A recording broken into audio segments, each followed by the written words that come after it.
I now recognize the ranking member of the Health Subcommittee, Ms. Eshoo, for 5 minutes. Thank you very much. First, I want to compliment each one of you. You gave excellent testimony, and what I like best about each testimony is that anyone that's tuned into this hearing across the country could understand exactly what you do. And so this is, you've just done a terrific job. You know, we both the acting chairman and myself have made mention of 80 years, the CDC. But I think that we need to appreciate what's happened over 80 years. I mean, the population of the United States 80 years ago, 1944, we had 138,400,000 population in the United States. Today, we're a population of 333.3 million people in our country. So that's almost a triple the population.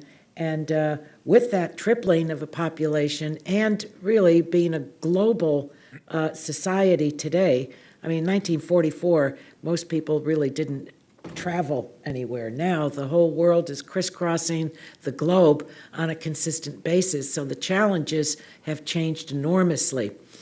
Dr. Arwady, in the current funding bill, your center's funding is eliminated. That's pretty chilling after your testimony of what you do. I especially appreciate your saying, and I did not know this, that overdose rates fell in 2023 for the first time in 5 years. So how is this, what's going to happen with the elimination of your center? It would be devastating for the work to prevent injuries and violence, including overdose and suicide, if this funding did not exist across the country. Is there any other place in the federal government under HHS where this is tended to?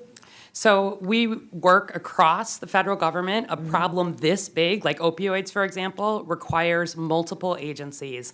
Our work at CDC is complementary. It is not duplicative. But at CDC, for example, it is our data systems that actually let us know what Americans are overdosing from today. It's the systems that let us have the real-time data. It's the systems that let us know how that threat continues to evolve. And importantly, it's the work that funds the frontline public health response to this threat.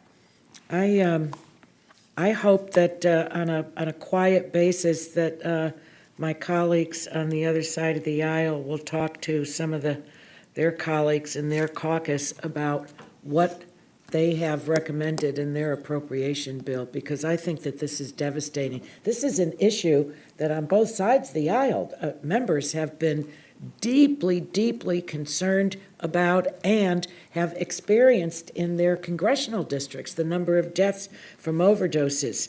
Now, in public health, and it's the case, I think, especially with AI now, good data is gold. And good data helps to predict viral outbreaks, detect emerging trends in illicit drug use, track diseases and wastewater. So to Dr. Layden, does the CDC have access to the health data it needs? And if not, what prevents the CDC from getting that data? How do we fix it? And another question, how do you respond to those who are concerned? I think all of us are always concerned about how that data is used properly.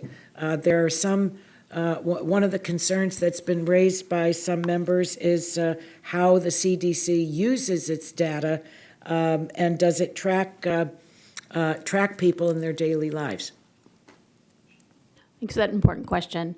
So a few things. One, CDC in public health has been underinvested for decades. This has led to delays and gaps in the data that we need for national situational awareness and early threat detection. We've seen the benefit and the impact thanks to data modernization and COVID-related funds over the last 4 years. Tremendous progress in a very short amount of time, but there's more work to be done. We need continue and increased funding to ensure that not just CDC, but public health broadly can modernize the systems. The systems at the state, local level are the ones that collect the data, act in the front line, and then send the data to CDC. We need So to, it goes from the local to in the you, vast majority of not instances, the other yes. way around. Yeah. So that continued sustained funding with so much of our funds going out to the jurisdictions needed to ensure that we have these robust capabilities. We also need data authorities. We do rely on voluntary reporting that leads to a patchwork of the data that does come to CDC. So when we want and need national situational awareness and early threat detection, having that secure ability to receive that data so that we can act and support the nation and our communities is critical. Well, thank you again to each one of you. I'm going to submit written questions to you, and I think that each of you has done a terrific job today. I yield back, Mr. Chairman. Thank you for your patience.